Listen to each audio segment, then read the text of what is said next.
Hey guys, I hope you are well, or as well as you possibly can be. I hope that you had the best Earth Day ever and that you maybe revisited nature and let her know how much you love her. Yeah, it's your girl, Jasmine Kylene, also featuring my dog who is just absolutely embarking on the energy. Hi everyone, thank you for joining. She's giving the girls rest and pleasure, which is exactly what I want to talk about today. Hi, thank you all for joining. So I want to immediately say I look crazy. I feel crazy. I feel absolutely insane. I'm curious to know how you guys are feeling. Tell me how to survive. I will tell you how to survive by telling you how I am barely surviving. It's funny because we're only in like the precipice of this eclipse season energy, but I'm feeling it. I just don't feel, I can't even put words into what I feel. I feel everything. I'm tired. I'm overwhelmed by existing. I'm also like so, enamored by life and indulging in all my senses. It's everything. Insane. Yeah, that's the only word I can describe how I'm feeling. Absolutely insane. So thank you for intense. Yeah. Well, I just want to validate the fact that if you are feeling off the rails, unhinged, there is a reason why. I'm going to talk a little bit about what's going on in terms of us not only moving into Taurus season, but like the astrological weather of May is fucking insane. We're moving into eclipse season, so I want to talk about that, the retrograde, and then ultimately what this eclipse season is going to be shaking up in your life relative to your rising sign to hopefully give you some insight. But yeah, this actual eclipse isn't happening until the 30th. At least like the season doesn't embark until the 30th. We're in the shadow period now. We're feeling it for sure, but it doesn't happen until the 30th. I just wanted to already talk about it because I'm gonna be out of town. Honestly, I'm escaping. I'm running away from the discomfort of existing right now. So I'm going to like a little retreat, but I wanted to already talk about it because honestly, we're already feeling it. So the first thing I want to say is that we're in Taurus season and I'm so happy to be in Taurus season. Honestly, I hope that you guys are as well. If you know any Tauruses in your life or any major Taurus placements, you know just how much they value feeling good. And so what I want to say is, especially relative to like surviving this eclipse season, make sure that you are centering your daily routine and making space for what feels good, whatever you define pleasure as. So like, for instance, I have switched up what I have for breakfast in the mornings, and I have this like parfait thing now, but like I make sure that I put extra honey in it. I feel this May energy strong. I'm feeling May personally. I'm feeling victimized by May. But yeah, I'm incorporating honey in a really, really, really intentional way into my breakfast. And that may seem like a very like minuscule thing, but it is the little ways that you add and trinkle like pleasure into your life right now that are going to be like your saving grace in the long haul. So because we're going to be experiencing so much change, so much emotional sort of shifts and dynamic changes there, just know that if you are centering your daily routine and coming back to a beat to follow that is pleasurable for you, that is how you're going to really be working with this Taurus energy to the best of your, or like to the highest of its own potential. So yeah, Tauruses, if you know any in your life, you know they're all about savoring foods. And I think what's the most important about taking on this like Taurus energy, right? Because of course this means moving more slowly. It means indulging in all of your senses. It means making sure that rest is at the forefront of your day. Hi, thank you for joining, right? So like making sure that like you prioritize rest just as much as you productivity, which is something that I think we need to carry into all of our lives, right? But just like how can we make rest more delicious, more intentional? Delicious daily routines, yes. But I think ultimately what we really want to like center our season on right now is just how can we move more slowly so that we savor more fully, right? So like if in any way you have been overstimulated by being online, I feel like that's been a common thread for a lot of people in my life right now, especially me. But like if you've been overstimulated with either a lot of social activity or just being online, if you feel like you've been rushing through life, if you feel like you've been, you know, really working with that Aries energy of being go, go, go, do, use Taurus energy to not only come back to self, come back to home, come back to rest, but ultimately to move more slowly. Pay attention to the details, especially because I'll get into like the eclipse energy, but it tends to shake up and change things. And so you'll miss really important details if you are rushing through this season the way that we may have been rushing through Aries season. So just move a bit more slowly, move a bit more intentionally, pay attention to how you are feeling. I think this is the perfect season to wake up every single day and ask yourself immediately what you need.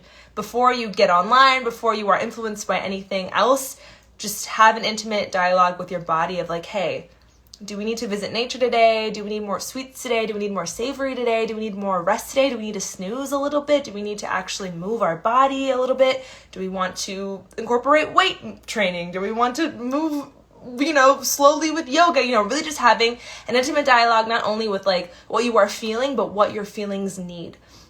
And making sure that you are gifting yourself offerings of pleasure in terms of like responding to yourself, responding to your body, having an intimate dialogue with your body, making sure that your routine is delicious, that it's incorporating as much pleasure as possible, again, relative in regards to what you define pleasure as, or what pleasure shows up as that day. So if that day pleasure means eating something, like I said, extra sweet, that's what it looks like. If pleasure means like, I actually need to put my mind on autopilot and watch 4 seasons of a reality show that makes no sense, because that's the only way that I'm going to come back down to grounding. Grounding is also huge right now. I mean, it's an earth sign season. So we really want to make sure that we are incorporating more grounding in any way that looks or relates to or resonates with how grounding is defined for you. So like that means going outside, maybe that means smoking different kinds of herbs, working with flower essences, just making sure that you are grounding. So that's Taurus season. I'm excited about it. I just really want to get into eclipse season because so eclipse seasons are, so April 30th, we have the solar eclipse in Taurus. And this is really going to be, if anything, it's going to shake up and birth new beginnings into your life relative to wherever Taurus rules for you. So in the second, I'll go through the rising signs and kind of tell you where you can expect that new air.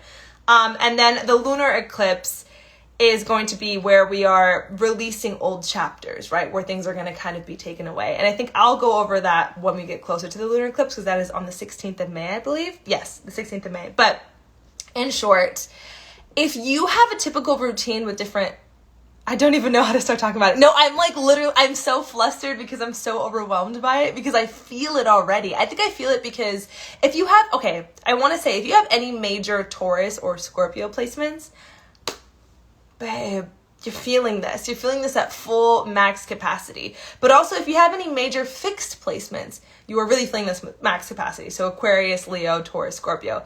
Ultimately, though, we are all impacted by eclipse season. I mean, if you guys remember, like, last year's eclipse season, I believe that was, like, I think it was June 5th. Oh, my God.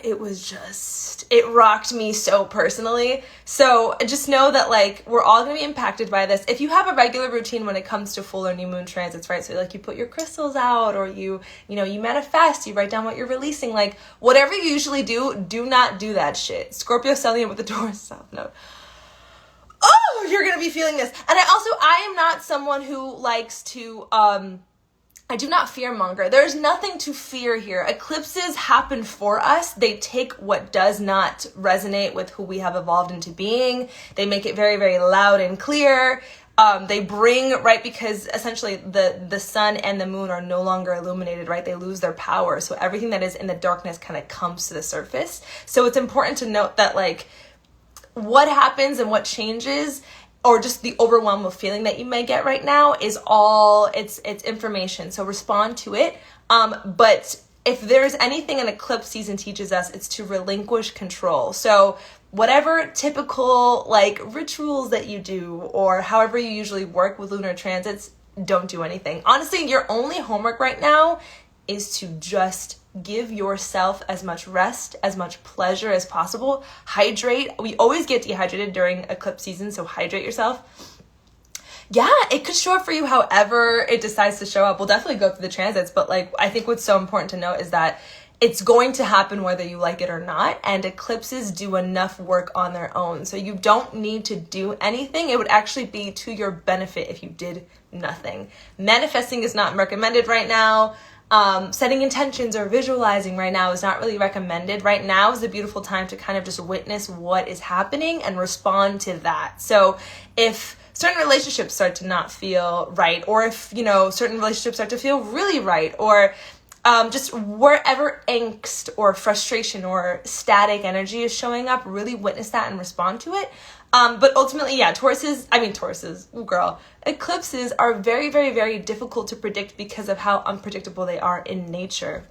So it's just important to allow whatever you're feeling right now to be felt and to respond to yourself by, like I said about this Taurus season, really gifting yourself offerings of pleasure, of rest, of moving more slowly. Because if you're rushing through this chaotic energy, you'll definitely get caught in some sort of like tidal wave. So yeah, the sun and the moon are cut off from their power. So this is just not a time to take action. It really is a time to just be in a state of response and let what changes change. So not only do we have in May this eclipse season, we also have retrograde, which will be in the shadow period of Mercury retrograde next week. Which I'll talk more about when we get closer to, and I'll talk about Jupiter changing signs, which happens every 12 to 13 months, so it's also going to be a major shift. Jupiter's going into Aries, which I'm actually very excited about, so we'll talk more about that next week. Yeah, but I want to say, if you are in a period of life where there's been any form of stagnancy, May is going to change that. And if you have been under a lot, and I feel like, I know a few people who have been feeling a bit stagnant, but I think like the collective energy is that there's actually been a lot of change. But I think this eclipse season is going to kind of like really make us pause and say which parts of these change actually resonate with who I am authentically, and which parts of these change were made from fear, which parts of these change do I need to change. It's all about change right now, honestly.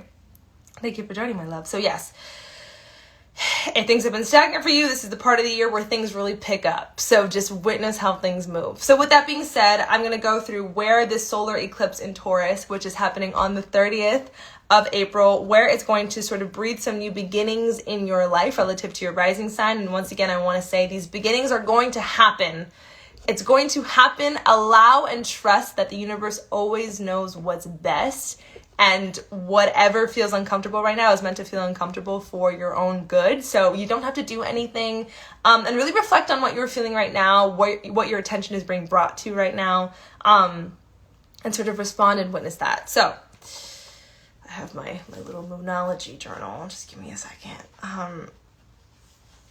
So the new moon in Taurus. So I think I want to start off just with Taurus risings. Yeah, so obviously if you were a Taurus rising, bless your heart, you're really you're feeling this in your first house. So this is really just going to be a shake-up in identity, right? And it's important to note that if you are exhausted in any form right now, if you are either exhausted or bored, it is because it's indicative of some form of performance in your life right now. So you're really going to be met with, in what ways in life am I performing, and in what ways can I actually align with my truth of who I am authentically? So I think it's a good time to work with like aligning more deeply with your truth. If you're a Gemini rising, this is in your 12th house. So you're really going to be met with like, what are my fears and how have they been playing a much larger and more important role than I've even allowed myself to admit to. So really looking at like, how has my subconscious kind of been a bit more louder than I realize in terms of the decisions that I'm making, of the decisions I'm not making because of my silent and subtle fear. Those kinds of vibes. If you are a Cancer rising, this eclipse is going to be in your 11th house. So your friendships, what friendships don't resonate, what friendships don't actually align with your truth, are really going to get like that microscopic lens put on them. Also your relationship with the internet, and either wanting to like remove yourself entirely from the internet, or just reflect on how much you are using it, that kind of vibe.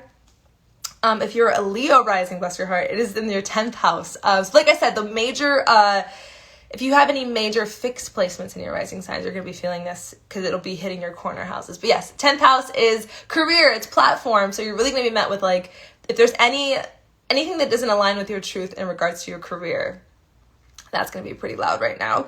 Also, of course, divine masculine, relationship with paternal lineage. So if there's any sort of discrepancies there with like how you relate to your father or any father figures in your life, that's going to kind of be brought to the surface, any wounds there. If you're a Virgo rising, it's going to be in your 9th house. I think it's a nicer house to have an eclipse transit in. There could be some shifts in regards to if you're a student, if you're studying anything, if you're in pursuit of any form of mastery, but ultimately 9th house kind of rules how we define God and how we relate to spirituality. So there could be an event that happens that makes you question what your current belief system is, but that'll kind of more deeply and further align you with like what your true belief system is. If you're a Libra rising, this is in your 8th house. Shits. I'm always so reluctant. So this is a Scorpio house, so it's really going to be a time to reflect on like rebirth and death, and what is your relationship with death? What is your relationship with changing your identity? In a different way than the 1st house, right? Because the 1st house is kind of like how the world sees us, but 8th house is like, what do we think about ourselves, and what identity do we meet when we retreat back home at the end of the day and we look in the mirror? You know, who are we? Who do we see ourselves as? And are you comfortable with letting that skin be shed? Which is fun. So have fun with that. If you're a Scorpio rising, you're feeling this in your 7th house of relationships. So I just had a whole spiral. So you're going to be thinking about which romantic partnerships, or what kind of romantic partnership do I actually want that actually aligns with my truth? Really being in an honest place with that, and also probably being in a reflective state with like, what have I learned about my former relationships that is actually going to be, that I should confront when it comes to what I'm calling in my current love life, but also like taking accountability for the role that you may have played in the dissipation of your old past partnerships. No, those were a lot of words. I'm sorry. I'm having trouble communicating. I feel like Mercury retrograde is like, do you feel it? Do you guys feel how chaotic the energy is? I look like I was electrocuted because I was. Sagittarius rising. Like me. This will be in your 6th house, babe. So this is all about routine. What about your daily routine is no longer serving you? Breathing in your routine into your life, changing up your routine. I'm actually really excited about this because my routine definitely needs to change. It was my saving grace for the first half of the year, and now I'm like, oh, I hate this. I need everything to look different. So really looking at how can you change what you do every single day. And also the 6th house rules health. So like, how are you taking care of your mental, physical health? Also emotional, spiritual health. Health is a thing to look at. If you're a Capricorn rising, it's in your 5th house. You're really going to be looking at creative endeavors, breathing more life into who you are as an artist, and also being in a reflective state when it comes to your childhood experiences and how that may have played a role in and how you show up in the world right now and how you can shift that.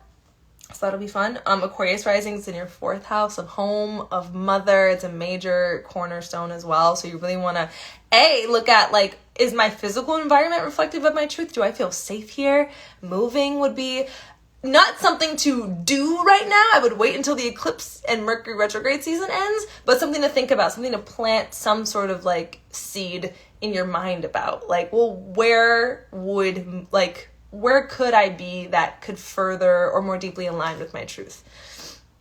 And also you're going to want to look at like mother wounds, maternal lineage, that kind of thing. If you're a Pisces rising, I just did a reading for a Pisces rising yesterday, and I was so jazzed about it because I never meet Pisces risings. You guys are super rare. I love that for you. 3rd house, communication, also siblings. So you want to look at like, everything is dying on me recently too. Like my battery is going out super quickly, and like my screen time, like I don't know, I just feel very overstimulated. Anyway, Pisces rising, you're going to be looking at your voice. How are you using your voice? Are you standing in your truth? Are you speaking your truth? Are you voicing your boundaries? You're probably going to be, eclipses always bring about really karmic experiences that like are almost like a call to action in regards to the themes that it's ruling for you. So with a Pisces rising, with this being in your 3rd house, you could have some sort of situation that forces you to speak a boundary you have never been brave enough to speak on. Speak. A boundary you've never been brave enough to speak before, which is great because this is all happening for us, guys. And if you can't do it now, you won't be able to do it later, so you might as well do it now, right? Ooh, y'all. I am fucking crawling through this. And the last one is the Aries risings. 2nd house. So 2nd house is all about our sense of self-worth, our relationship with money. You may either also 8th house. What was that? Libra risings or Aries risings. You could come into a lot of money. Especially with Libra risings, it could be money that isn't yours. But yeah, you can either come into money or have an experience that kind of forces you to be more responsible with how you spend your money. But ultimately, like, how do you define money? What's your truth surrounding money? What is your belief system surrounding money? And how are you going to rewrite that to honor your truth. Thank you, love you, you're doing amazing. Woo! Well, with that being fucking said, I am going to check back in for the lunar eclipse that's happening in Scorpio in the middle of May. And I'll also check in when it comes to when we get closer to Mercury retrograde, when we get closer to Jupiter switching into Aries, and all of that stuff. But I wanted to like kind of give us a heads up on this upcoming eclipse and just really say, use this Taurus season to just bask in indulgence and pleasure and savoring and moving more slowly, and let that be your baseline and your foundation to return to whenever the energies get a bit chaotic, because eclipse seasons tend to be chaotic. They tend to bring about change that is outside of our control, but that's the best part about them, because when you are stuck in a state of controlling, you're in your mind, and Taurus season is really calling us to be back to body and to have an intimate dialogue with our body of like, what feels good? What doesn't feel good? What have I outgrown? What is not my truth? I'm so excited about Jupiter in Aries. Yeah, Jupiter in Pisces was fine, but like, that's enough, right? That's enough.